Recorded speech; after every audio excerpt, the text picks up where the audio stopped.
इस प्रकार की घटनाओं का क्रम बहुत लंबा चौड़ा हो गया पिछले 1.25 साल के कार्यकाल में। इसलिए हमने नियम शासन के अंतर्गत चर्चा मांगी थी, चर्चा नहीं मिली, हमने वॉकआउट किया।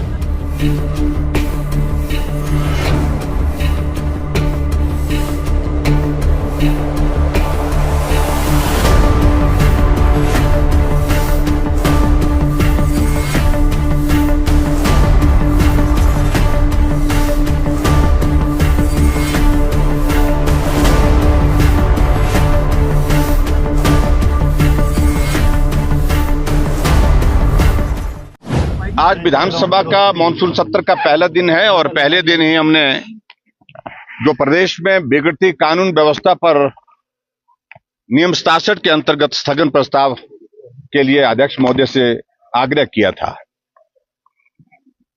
और जिस प्रकार से आप सब देख रहे हैं कि पिछले कल ही एक घटना बद्दी में होती है और 14-15 लोग 3 लड़कों की पिटाई करते हैं, डंडे से पिटाई करते हैं। उनमें से एक की मौके पर वहां पर मौत हो जाती है, एक पीजीआई में एडमिट है, एक पंचकुला के हॉस्पिटल में, और दोनों गंभीर हैं। और ये घटना एक घटना नहीं, इस प्रकार की घटनाओं का क्रम बहुत लंबा चौड़ा हो गया पिछले 1.25 साल के कार्यकाल में। और इससे पहले हाल ही में आप देख रहे होंगे कि बिलासपुर में घटना घटित होती है कि वहां पर कोर्ट के कॉम्प्लेक्स में पंजाब से हायर किए हुए गुंडे लाए गए और उन्होंने फायरिंग की और फायरिंग से एक नौजवान वहां पर घायल होता है। और इस बात को लेकर के भी ये जरूरी है कि जो वहां से गुंडे लाने वाले लोग थे उनमें से एक पूर्व विधायक का बेटा है। और जिस प्रकार से और भी बहुत सारी अनेकों घटनाएं हिमाचल प्रदेश में, यहां पुलिस चौकी के अंदर, पुलिस थाने के अंदर लोग घुस करके वहां पर अफरा तफरी कर रहे हैं, मारपीट कर रहे हैं। माल रोड के हमारे पुलिस के कंट्रोल रूम के सामने वहां पर एक युवक की हत्या हो जाती है। अनेकों क्रम इस प्रकार के हैं जिसके कारण हिमाचल प्रदेश में कानून व्यवस्था नाम की कोई चीज नहीं रह गई। और हिमाचल प्रदेश में पूरी सरकार ने पुलिस को किसी और काम में लगा के रखा है। भारतीय जनता पार्टी के विपक्ष के विधायकों को प्रताड़ित करना, उनके फोन की रिकॉर्डिंग करना, और इसके अलावा हमारे चुने हुए विधायकों को 4-4 घंटे पुलिस स्टेशन पर बिठा करके उनको प्रताड़ित करने के लिए इस काम में लगा के रखा हुआ है।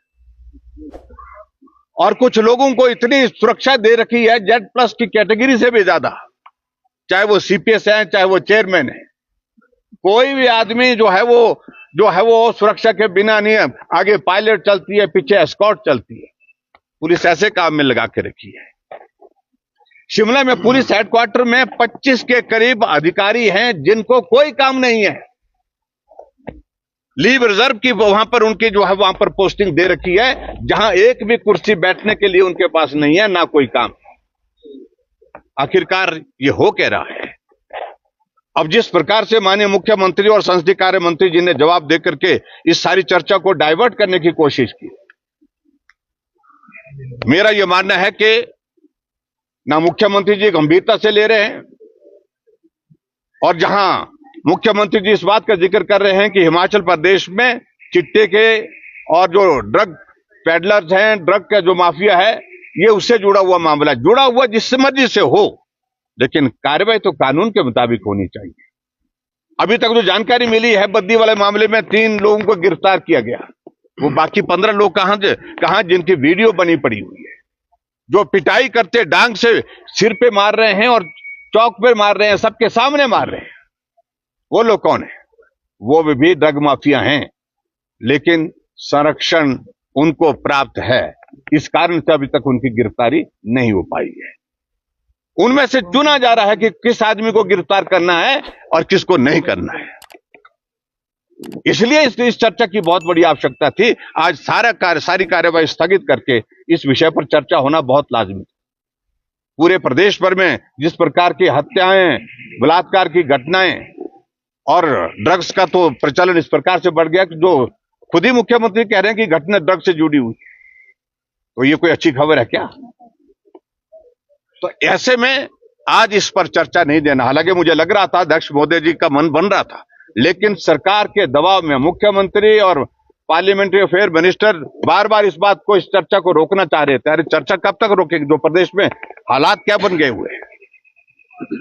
इसलिए हमने नियम शासन के अंतर्गत चर्चा मांगी थी, चर्चा नहीं मिली, हमने वॉकआउट किया।